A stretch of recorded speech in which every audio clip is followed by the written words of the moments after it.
ইয়া হাবিবি, back to Shuvolong. দেখতেই থাকুন। শুভলং থেকে আমরা এখন নিচে নামতেছি। দেখা যাক, অনেক কষ্ট করে উপরে উঠছি, এখন নামার পালা। উঠার পরে রেস্ট করে একটু ফ্রেশ হয়ে তারপর আমরা শুভলং থেকে নেমে যাচ্ছি। সঙ্গে থাকবেন এবং ভিডিওটি সকলকে দেখার ব্যবস্থা করে দেবেন। আসলে এই দেখুন, ভিউ দেখুন, লেক, সূর্যালোকের কারণে লেকের ভিউটা ভালো আসতেছে না। চারিদিকে গাছগাছালিতে পূর্ণ। এই যে নেমে আসলাম উপর থেকে, মানে একটা স্টেপ নামলাম, আবার একটু সমতল রাস্তার মতো মোটামুটি। এটাতে একটু আরামদায়ক জায়গা, এই জায়গাটা একটু সমতল। তারপরে আবার যেই উঁচু নিচু, সেখান থেকে আবারও আমরা জানি না শেষ গন্তব্যস্থলটা কত কিলোমিটারে যেতে হবে। তো আসলে উঠানামা করে অনেক হাঁপাই গেছি।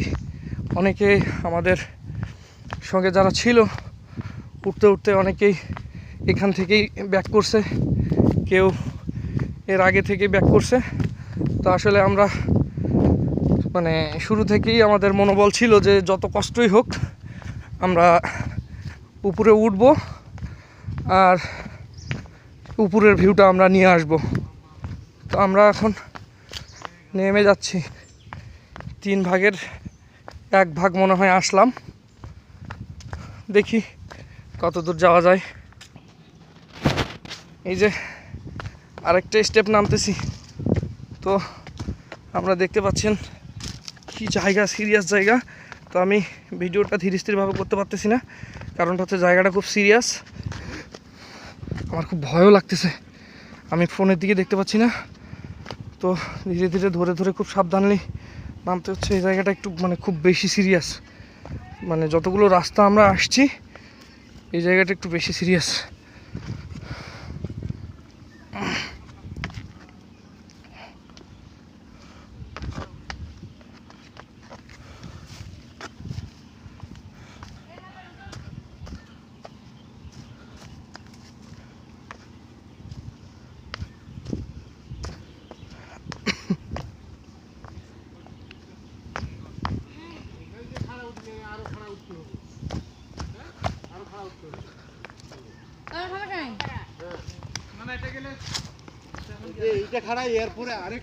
সবচেয়ে বেশি সিরিয়াস জায়গা ভাই এইটাই, বুঝছেন?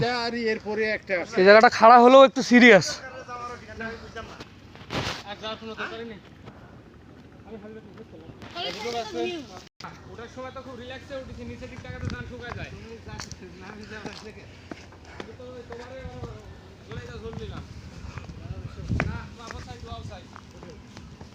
মাগো ভয় লাগে খালি।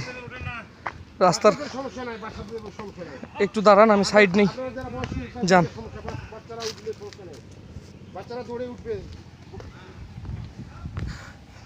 এখানে উঠলে ভাই পানির বোতল সঙ্গে করে নিয়ে উঠতে হবে, কারণ একটু উঠতে উঠতে গলা শুকাই যাচ্ছে।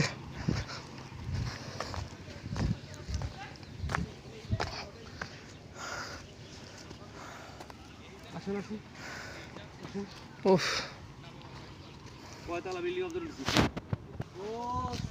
নামতেছি।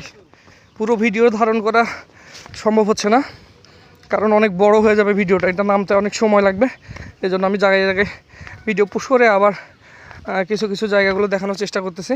তো উপরে এক ভাইয়ের সঙ্গে দেখা হলো, উনি এই ক্যাম্পেই চাকরি করে, সম্ভবত উনি পুলিশে আছেন। তো ভাই বলতেছে যে ভাই কেন যে চাকরিতে আসছিলাম আর এই জায়গায় পোস্টিং হয়েছে, এত কষ্ট। তা আসলে আল্লাহর সৃষ্টি, পৃথিবীর সৃষ্টিটা আল্লাহ কত সুন্দর করে সাজাইছেন, আর এগুলো উপভোগ করার জন্যই আমরা আসছি। তো যাদের মাধ্যমে, অর্থাৎ পাইকবান্ধা সবুজ সংঘের মাধ্যমে আমরা এখানে এসেছি, এই জায়গাগুলো দেখার সুযোগ পেয়েছি। ধন্যবাদ পাইকবান্ধা সবুজ সংঘকে। নওগাঁ জেলার এক প্রত্যন্ত অঞ্চল থেকে আমরা এসেছি, একবারে শেষ সীমান্ত। আমরা আমাদের বাড়ি বাংলাদেশের এক সীমানায়, অর্থাৎ ভারতের পশ্চিমবঙ্গ সীমানার কাছাকাছি। আর আমরা এসেছি আরেক সীমান্তে, রাঙামাটির সুবলং। মনে হয় আশেপাশেই মায়ানমার সীমান্ত, ভারত সীমান্ত আছে। তো দুর্গম এলাকাতে যাত্রা নিষেধ। তো এইখানে দেখার মতো এই সুবলং থেকে আমি আশেপাশের ভিউগুলো একটু দেখানোর চেষ্টা করতেছি। যতদূর চোখ যায় দেখতে পাচ্ছেন মনে হচ্ছে মেঘে ঢেকে আছে। তো ওগুলো সম্পূর্ণ পাহাড়। তো কিছু কিছু জায়গায় দেখা যাচ্ছে, এখান থেকে দেখা যাচ্ছে যে মনে হচ্ছে ওইগুলোতে ধান চাষ করে ওনারা। আর এই যে নিচে দেখা যাচ্ছে যে বসত বাড়ি, এগুলোতে অনেক বড় বড় দোকান আছে। এখানে বাজার ব্যবস্থা সব কিছুই আছে। তো একটু পরে এগুলোও দেখাবো, সাথেই থাকুন। আবারও নামার পালা, এখনও কিছুই হয় নাই। মনে হয় যে কত দূর আসি, এখান থেকে যদি পা পিছলে কেউ পড়ে যায় তে মনে হয় না যে আর দেহের কিছু খুঁজি পাওয়া যাবে। যতগুলো হাড্ডির জোড়া আছে সবগুলোই আলাদা আলাদা হয়ে আলাদা আলাদা জায়গায় টুকরো টুকরো হয়ে পড়বে। আসলে সম্ভবত ওটা হচ্ছে আসাদুজ্জামান নূরের একটা পুরাতন মুভির একটা স্কিপ আছে যে ভ্রমণটা এমন একটা জিনিস, ভ্রমণ হচ্ছে আপনার আনন্দ, মেধা বিকাশের একটা মাধ্যম। আর ভ্রমণ করলে মন ভালো থাকে, মানসিক একটা ফিলিংস আসে। তো এই জন্যই ভ্রমণে যাওয়া দরকার। তো তার মুভির ক্লিপসে শুনেছিলাম যে মানে কিডনি বিক্রি করে হলেও আসলে ভ্রমণ করা দরকার। তো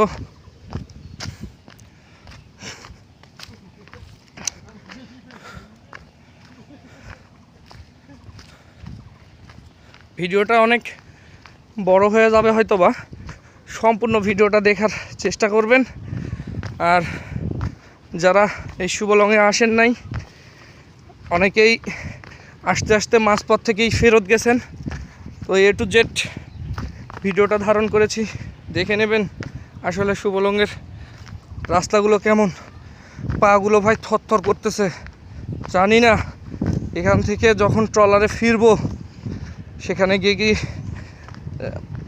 বাইরের পরিবেশটা দেখার সুযোগ হবে না, শরীর ক্লান্ত হয়ে শুয়ে পড়বো, আল্লাহ পাক ভালো জানে।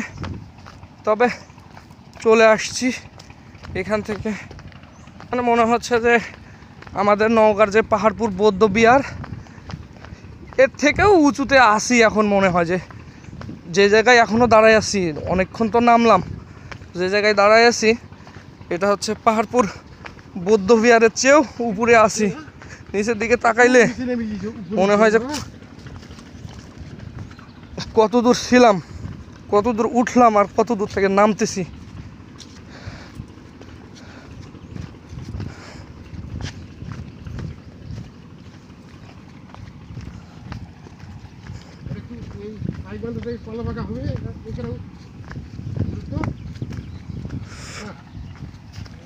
আমরা এই যে লেকের এই দিক দিয়ে এসেছি।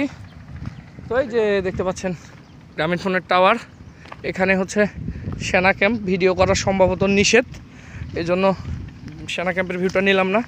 কারণটা হচ্ছে ওনারা ওনাদের মতো থাকুক, কারণ ওনারা দেশের মানুষের সেবায় নিয়োজিত। ওনারা যে নির্দেশনা দেবে, কারণ আমরা পাহাড়ে আসছি টুরিস্ট হিসাবে। শেষ স্টেপ এই সিঁড়ি, আপনার এইখান পর্যন্ত সিঁড়ি পাবেন, এরপর থেকে কোনো সিঁড়ি নেই। জায়গায় জায়গায় কাঠ দিয়ে কিছুটা সিঁড়ি করা আছে। এই যে নিচের ভিউটা একটু দেখেন, গর্ত কীরকম। এখান থেকে যদি ভাই কেউ পড়ে এর অবস্থা কিছু থাকবে না। এই যে সিঁড়িটা করছে ওনারা এতদূর পর্যন্ত।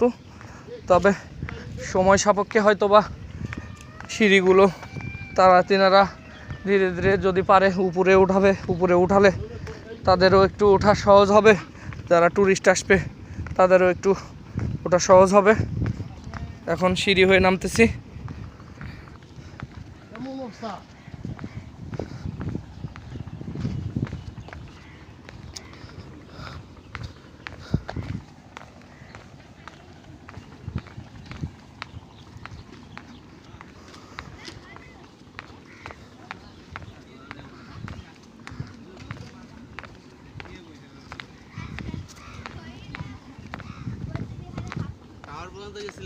হ্যাঁ টাওয়ার পর্যন্ত গেছিলাম ভাই, অনেক কষ্ট করে। যাওয়া যায় না? হ্যাঁ জায়গায় জায়গায় একটু রেস্ট নিয়ে নে। আস্তে আস্তে যাইতে হবে। হ্যাঁ পানি নিছেন সঙ্গে? হ্যাঁ। পানি থাকলে হ্যাঁ অনেক লোক আছে, যান। খুব কষ্ট করে উঠছি। কেমন এমনি যাইলে সার্থক, ভালো দেখতে? হ্যাঁ আসছি যেহেতু শুভলঙ্গে, তাইলে তো অবশ্যই যাওয়াটা দরকার, কারণ এখানে কষ্ট করে যেহেতু আসছি এত দূর ট্রলারে করে, তাহলে তো অবশ্যই শুভলং। উপরে দেখার তেমন কিছু নাই, সেনাবাহিনী ওই বিজিবি পুলিশের ক্যাম্প আছে, ওখানে বানর টানর দেখা যায়, ওনাদের কিছু পালিত ছাগল আছে, আচ্ছা আচ্ছা। এই আর কি। একটা গ্রামীণ ফোনের টাওয়ার আছে, যান দেখে আসেন।